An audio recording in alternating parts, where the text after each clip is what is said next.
আসসালামু আলাইকুম এভরিওয়ান, সবাই কেমন আছেন? আলহামদুলিল্লাহ আমি অনেক ভালো আছি। তো আজকে আমি আপনাদের সাথে শেয়ার করব ইলিশ পাতুরি রেসিপি। তো এটা কিন্তু অনেক পুরনো রেসিপি, ভিডিওটা শুরু থেকে শেষ পর্যন্ত কিন্তু অবশ্যই দেখবেন। তো আমি যেভাবে ইলিশ পাতুরি রেসিপিটা বানিয়েছি সেটাই আপনাদের সাথে আজকে আমি শেয়ার করতেছি। প্রথমে আমি এখানে 2 পিস ইলিশ মাছ নিয়েছি। নেওয়ার পর ভালো করে ধুয়ে পরিষ্কার করে নেওয়ার পর এখানে একটু লবণ একটু হলুদের করে সুন্দর করে গায়ে মাখায় দিচ্ছে। এতে করে হয় কি ইলিশ মাছের ভিতর পর্যন্ত লবণটা ঢুকে যায়, তখন খেতে আর কি ভালো লাগে। তো তারপর এখানে আমি নিলাম কিছুটা পরিমাণে নারকেলটা সুন্দর করে বেটে নিলাম। এই যে দেখেন খুব ভালো করে বেটে নিয়েছি। নেওয়ার পর এখন এর মধ্যে দিয়ে দিলাম হচ্ছে কয়েকটা কাঁচামরিচ, তারপর দিয়ে দিলাম হচ্ছে সাদা সর্ষে। আপনারা সাদা সর্ষে কালো সর্ষে যে কোনো সর্ষে দিতে পারেন। 2 টেবিল চামচ এখানে দিলাম। দেওয়ার পর দিলাম এখানে কিছুটা পরিমাণ লবণ দিলে হয় কি সরিষাটা আর কিন্তু তেতো হয় না। তারপর অল্প পরিমাণে পানি দিয়ে তারপর এটা সুন্দর করে একটা পেস্ট বানিয়ে নিলাম। তো এটা ব্লেন্ডারে পেস্ট করলে হয় কি এটা টেস্ট অন্যরকম হয়, তার চেয়ে আমি মনে করি শিলনোড়াতে বেটে নেওয়া খুব ভালো হয়। তারপর এই মিশ্রণগুলো, এই যে নারকেল বাটা, তারপর হচ্ছে সর্ষে বাটা, সব কিছু একখানে করার পর এইটা হচ্ছে মেইন উপাদান, এটা দিয়ে দিচ্ছি হচ্ছে টক দই। জানি না কে আমার মতো এইভাবে করে বানায়, কিন্তু আমি আমার মতো করে বানাচ্ছি আর কি। তো তারপর এখানে দিয়ে দিলাম কিছুটা পরিমাণে কাঁচা সর্ষের তেল দেওয়ার পর সবগুলো উপকরণ সুন্দর করে মিক্স করলাম আর কি।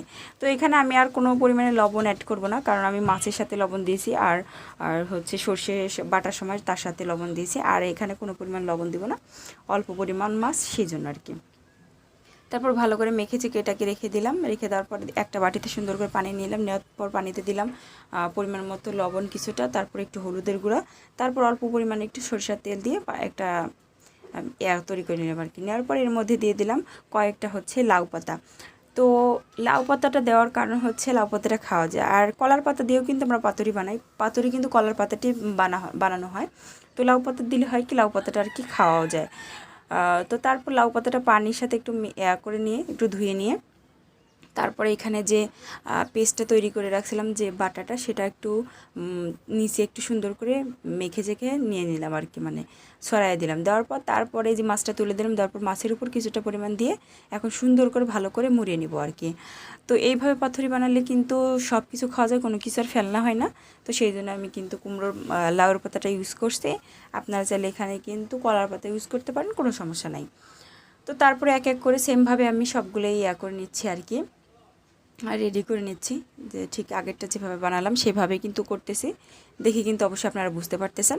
তো এইভাবে পাতুরিটা করলে কিন্তু মজা অনেক অনেক অনেক অনেক মজা হয়, মানে যেটা বলার বাইরে। আপনারা যদি ট্রাই করেন তাহলে কিন্তু বুঝতে পারবেন।